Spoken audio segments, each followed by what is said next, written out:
Welcome to episode 26 of the Strategic Momentum Podcast. I'm your host, Connie Steele. There's been an evolution in the composition of the workforce. We're seeing the continual growth and increased impact of the independent worker, otherwise known as freelancers, contractors, or independent consultants. And with the gig economy, as many like to call it, the profile of these independents have also been shifting. They reflect people across a variety of knowledge-intensive industries, like management consulting or strategy, as well as those from creative occupations. The commonality, though, is that many have chosen to pursue this path, and companies want and need them in order to adapt to their ever-changing business environment. Our guest today is Steve King, partner at Emergent Research. His research and consulting company studies the future of work, and particularly the trends with this independent workforce. After serving as the CMO of a publicly traded tech company, he became an independent consultant himself and has walked the path that many are doing now. Today, Steve shares his perspective on the trends and impact the independent worker is having on businesses.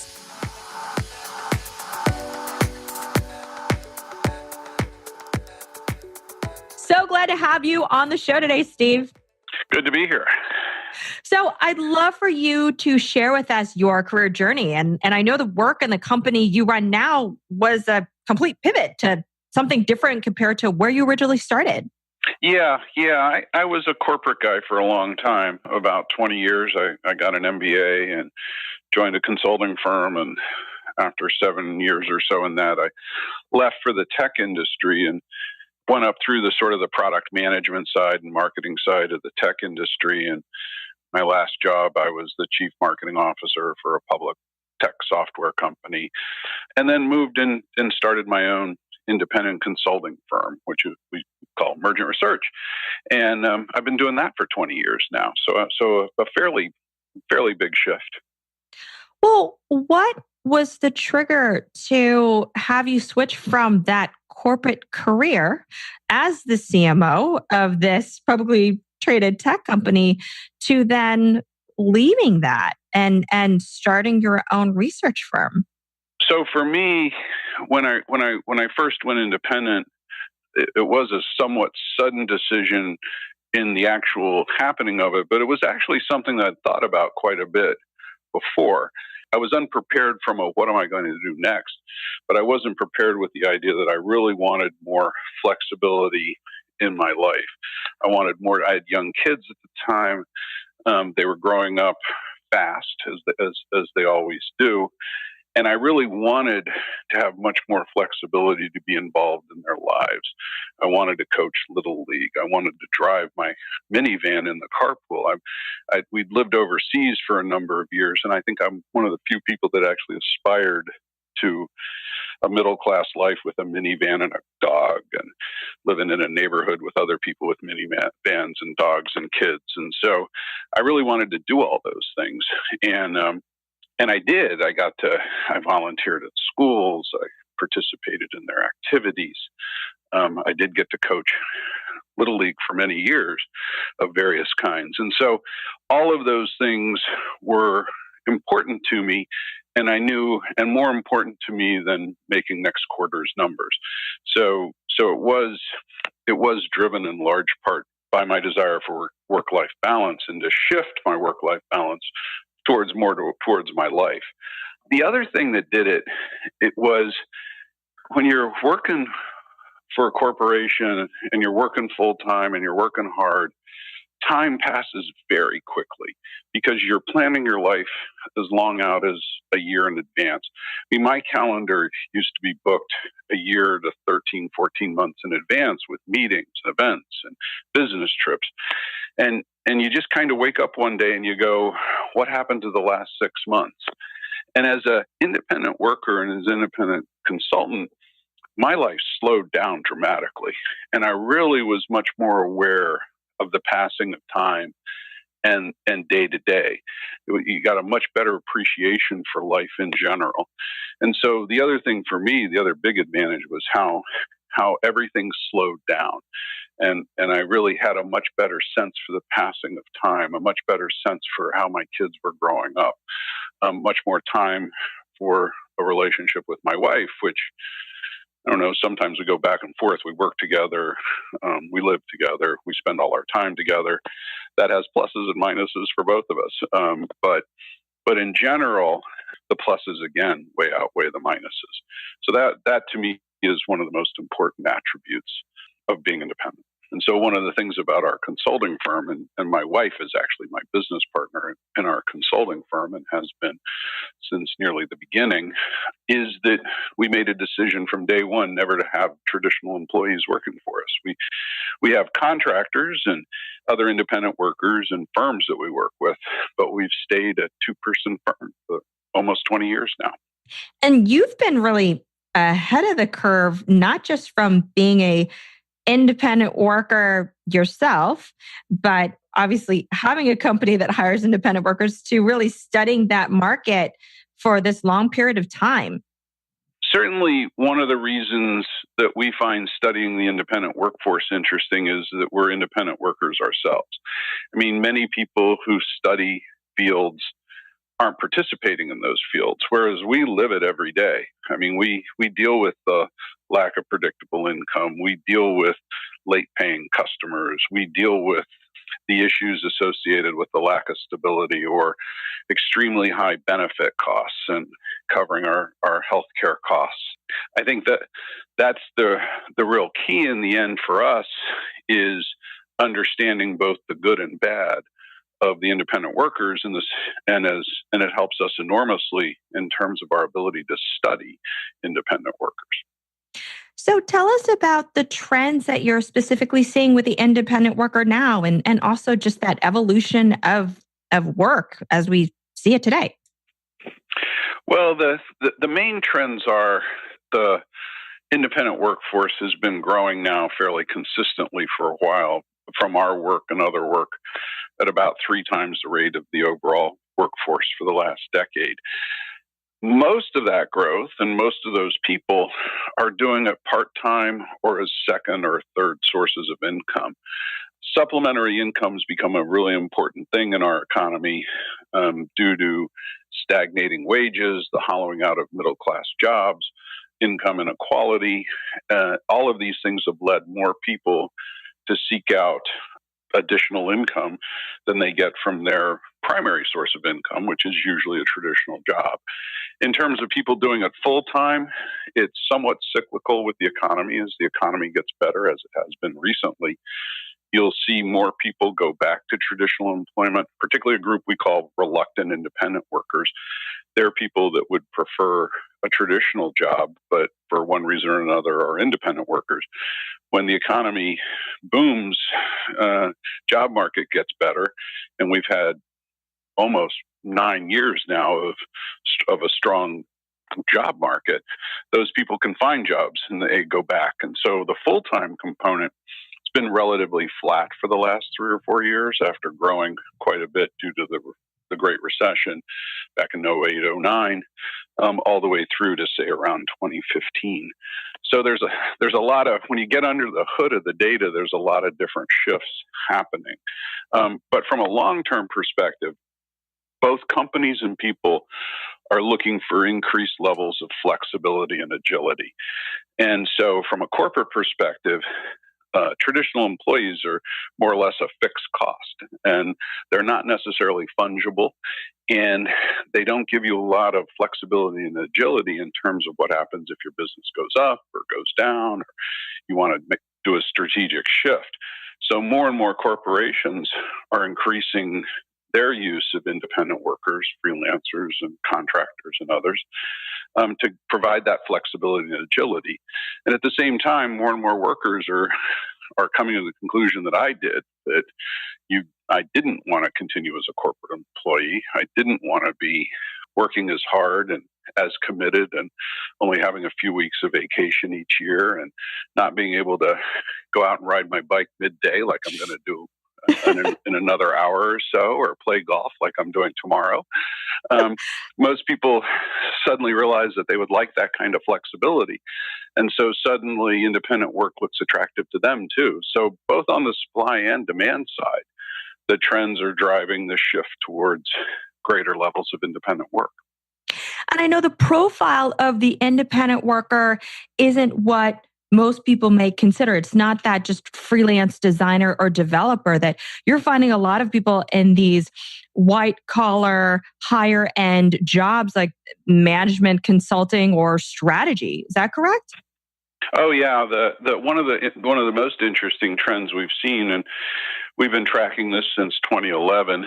It's what we call the highly compensated or highly skilled independent workers. These are independent workers who report making more than $100,000 a year, which is a substantial amount of money compared to the overall workforce.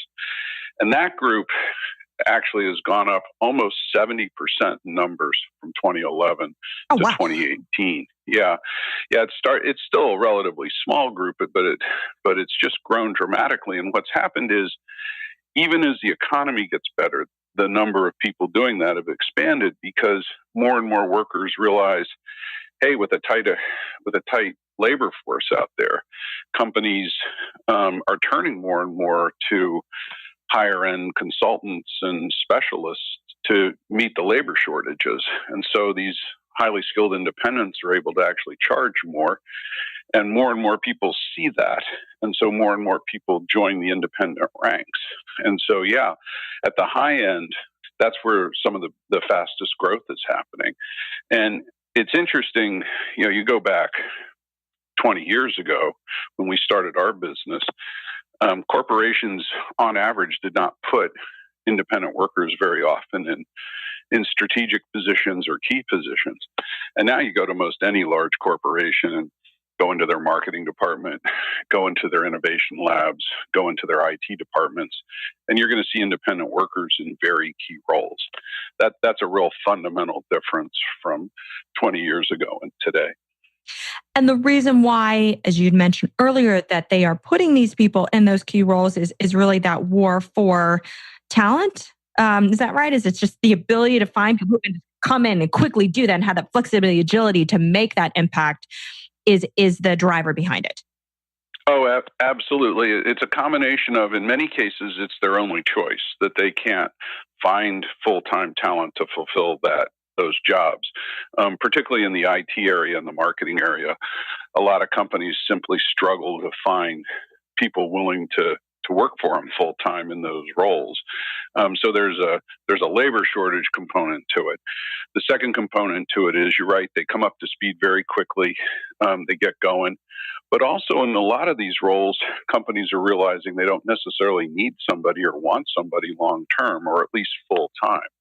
And so they will hire consultants and independent consultants to fill a short-term need, and then they can drop back and reduce the cost because they simply don't need them long-term, or at least don't need them full-time long-term. And so you're seeing the mix of reasons around flexibility and agility and just acquiring these hard-to-acquire skill sets. And again, you go back 20 years and pretty much every company would list cost as the primary reason that they hire independent workers. They felt that they cost less. And now when we do surveys of hiring managers, cost comes in fifth or sixth. And when we first started this, as I said, it was always first. The top reasons are scarce talent, flexibility, and agility. The outsourcing of function and roles that have been strategic in nature or core to the business isn't something that companies would have done in the past, ever. They were simply perceived as too important, so they were kept in-house. But the pace of business today, coupled with the labor shortage for certain types of talent, is forcing companies to change the way they think about their workforce, even at higher levels. And with the power of technology, it enables the ability to pull talent domestically and globally to scale up and down. It's what Steve calls the disaggregation and atomization of work. Companies still are going to have a large percentage of their total employment be traditional employees. We don't see that changing anytime soon. But what we're definitely seeing is a disaggregation and an atomization of work. And more work is done by teams that form up and deform. And since you're doing it with teams, you can plug in independents as easily as you can plug in traditional employees. And so the idea that they would outsource all of their strategy to an outside firm. I mean, clearly does happen with the big consulting firms, but there's still people in the company working on that. And so we think there will always be a core set of employees. Those teams that actually do project work are more and more becoming comprised of both internals and externals. And so the share of people working in those groups as externals is definitely growing, and we think it'll continue to grow. If you look at the surveys of companies and you ask them what share of your workforce, I'm talking about large companies here, what share of your total equivalent workforce is outside your company, most large firms are now saying it's between 30 and 35%. Some surveys have it higher, some surveys have it lower. We don't see that number for the average large corporation climbing above 50% anytime soon, the next decade or so. But we see it continuing to grow, and we think it'll be well into the 40% ranges over the next decade. I didn't even realize that was that high. That's pretty incredible. Yeah, there's if your listeners are interested in the numbers, Ardent Partners puts out a annual forecast, and they have it a little over 40% right now. See, Accenture had one that was in the low 30s. Deloitte has one that's in the mid 30s. So there's a number of studies out there that you can look at. Our studies have it in the mid 30s. I'm thinking about a point that you made earlier about this disaggregation and atomization of teams. To me, that also then ties to this growing trend of the remote workforce and the ability to expand that pool of talent to finding people really wherever they could be in the country because of that power of technology in this day and age, where really all you need is the laptop and a cell phone and the internet access, and you could be of value anywhere. Yeah, and remote work has definitely grown a lot over the last 10 years in particular. And it's not surprising given all the advances of the cloud and mobile technologies. And so, studies by Gallup and others have shown pretty consistent growth. Interestingly enough, the number of people and the percentage of the workforce that are full-time remote has grown relatively slowly. The people that are remote occasionally or part-time, regularly, but part-time, has grown by far the fastest.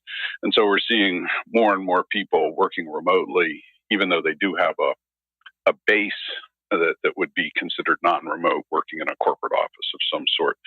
But the number of full-time people growing less slowly.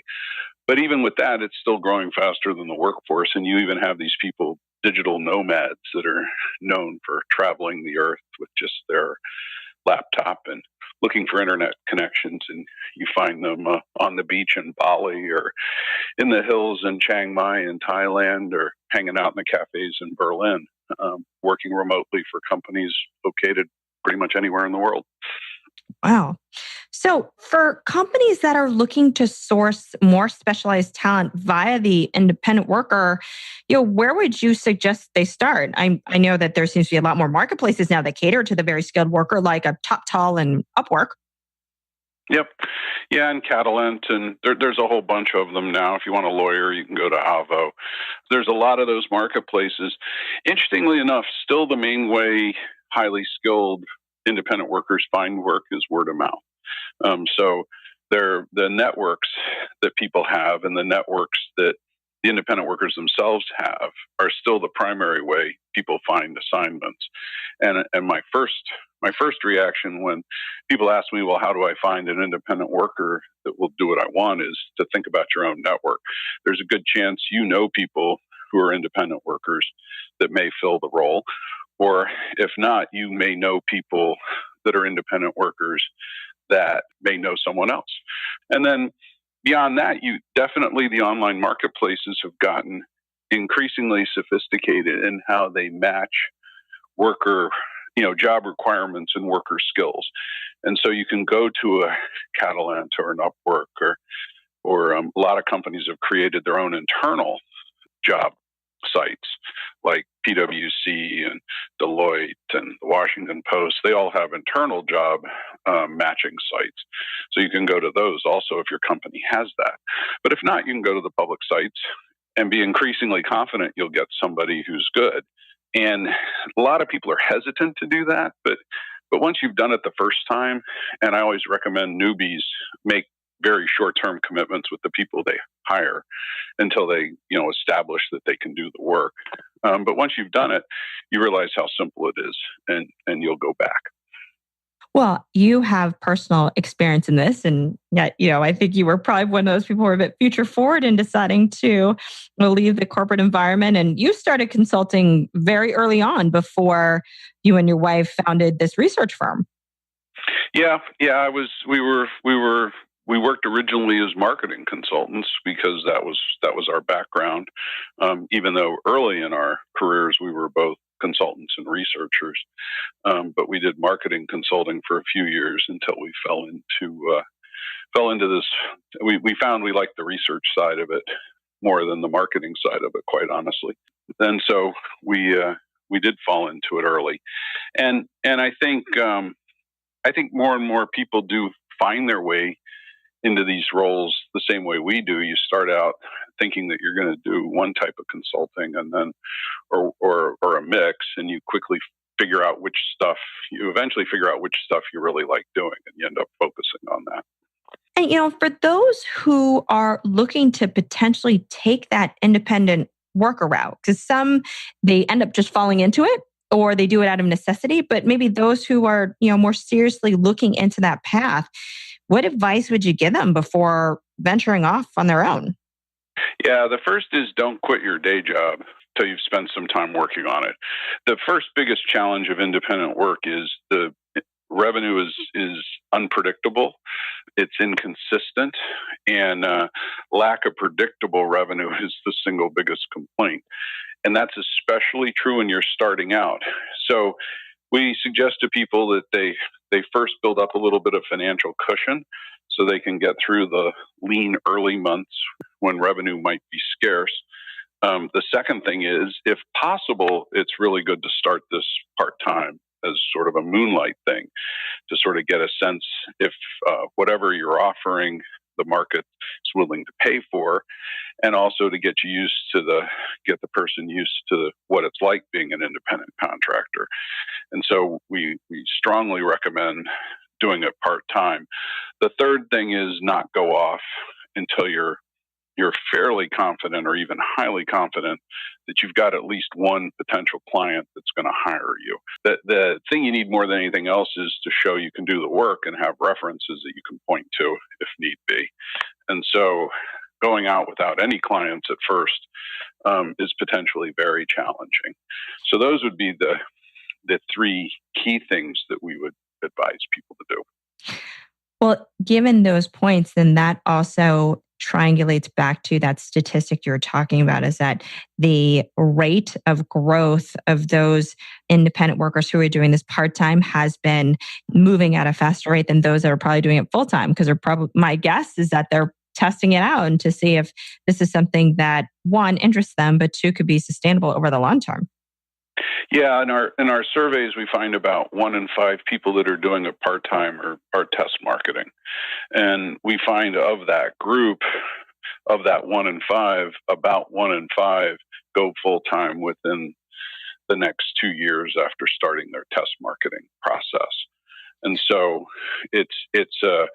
the part-timers are definitely a major source of people that end up doing this full-time.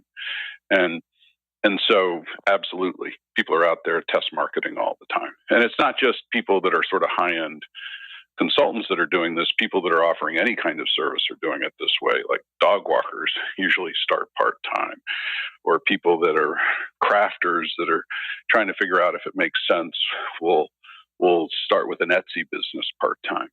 And so part-timers of all types is a good way to go before committing to becoming independent on a full-time basis. So there also seems to be a trend occurring in which people are looking for more fulfilling work. something that happens to be a passion or allows for greater work-life balance or integration, rather than being part of the corporate cog. They're pursuing different avenues to get that fulfillment and purpose, many times on a part-time basis, which could ultimately transition to a full-time endeavor. And this isn't just happening with the millennial generation. Yeah, where we really see that is with baby boomers. They're getting old. I'm a baby boomer and gotten really old. Just went to my 40th college reunion. If nothing else, that'll make you feel old. For baby boomers in particular, starting off part-time is a great way to do it. I'm in a book club with a guy who's a photographer who used to be a CPA. And, if you want to talk about polar opposites, going from being a CPA to being a creative worker. And the way he did that was he was part-time. He started part-time. He started doing it for free for a bunch of people, just as a volunteer while he continued to work as an accountant. And then he started to get some paying clients. And after a period of time, part-time and a volunteer for almost 18 months before he made the decision to jump into it full-time. And now that's his full-time profession. And I think that's very common for boomers who tend to have been in the workforce for a long time, don't necessarily want to retire, but they want to do something different, and often pursue a passion that they've had or once had and now want to go back to that.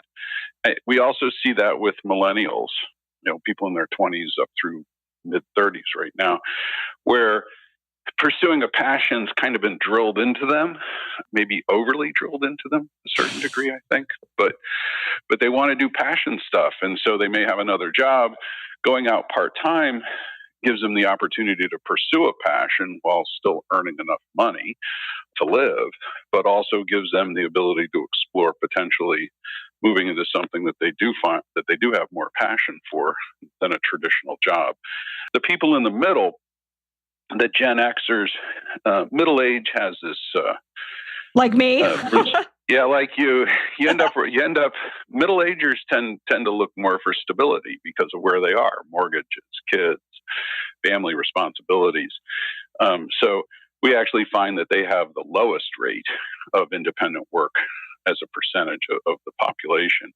And a lot of that just has to be, those are the years when stability tends to be the most important to those people. Oh, that's fascinating. Well, so any last words of wisdom regarding, that independent workforce, or I know another term is called the gig economy? Two things. It's the gig economy and the independent workforce get a lot of good press and bad press. And there's a lot of debate about whether it's growing or shrinking. The Bureau of Labor Statistics put out a report just today that has everybody a buzz that showed that it's smaller and not growing as fast as other people think. We actually look at it, and you have to adjust for definitions in all these studies.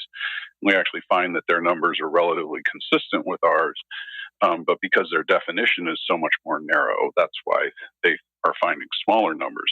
So you hear a lot of different things about it, but in the end, not all people are cut out to be independent workers. We do a lot of work around risk profiles and risk assessments. And we find about 60% of Americans really don't have the risk profile to bet their lives on being self-employed.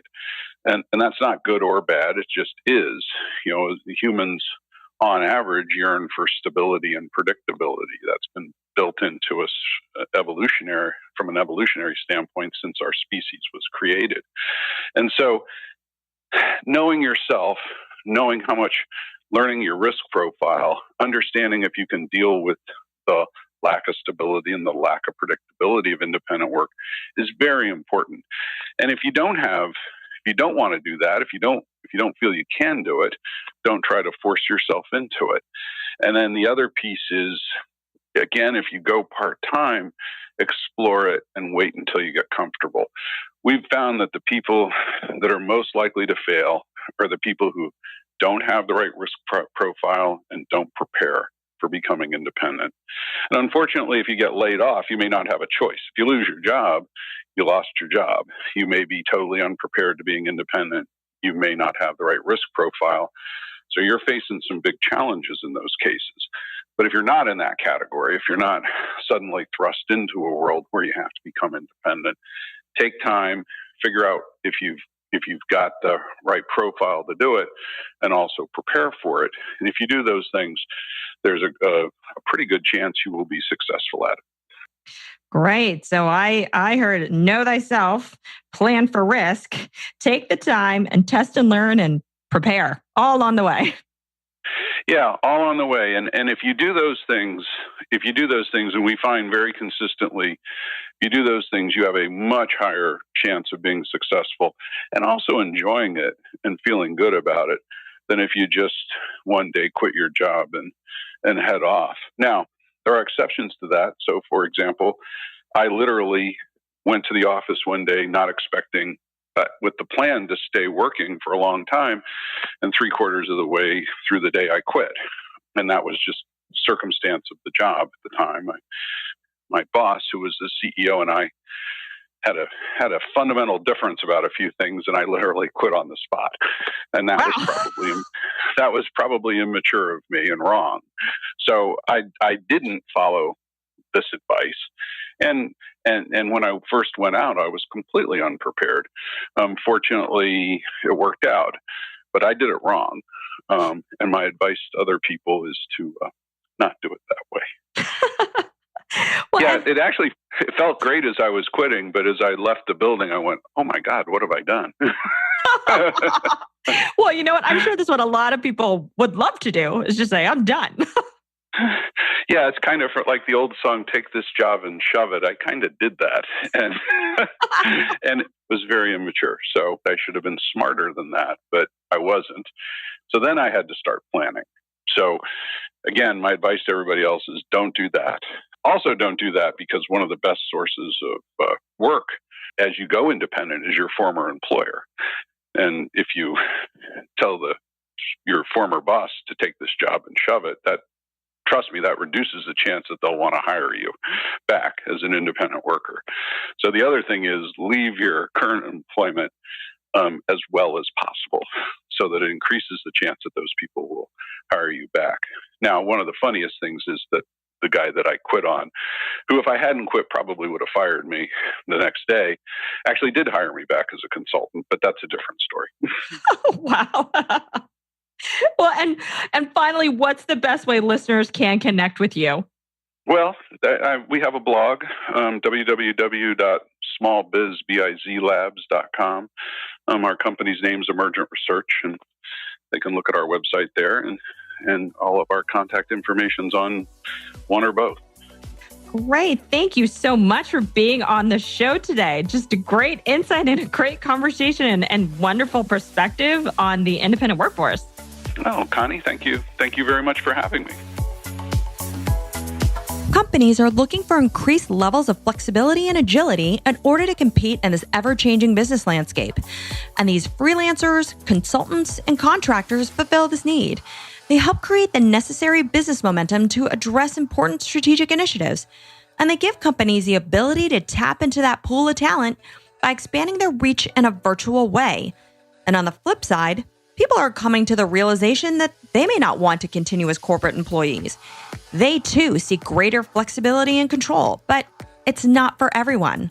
So know thyself, plan for risk, and set up a plan to test and learn to see if this ultimately aligns to what you want. Thanks for listening to the Strategic Momentum Podcast. You can connect with Steve on LinkedIn or through their website, emergentresearch.com. That's EMERGENTRESEARCH.com. You can even learn more on their blog at smallbizlabs.com, spelled SMALLBIZLABS.com. If you like what you heard, please subscribe to the show on iTunes and leave us a review. This is what helps others find the podcast. You can also find us in the Google Play Store, Spotify, and Stitcher Radio. And if you want to hear previous episodes or get show notes from this episode, you can also visit us on our podcast page at flywheelassociates.com/podcast. I'm Connie Steele, and you've been listening to the Strategic Momentum Podcast.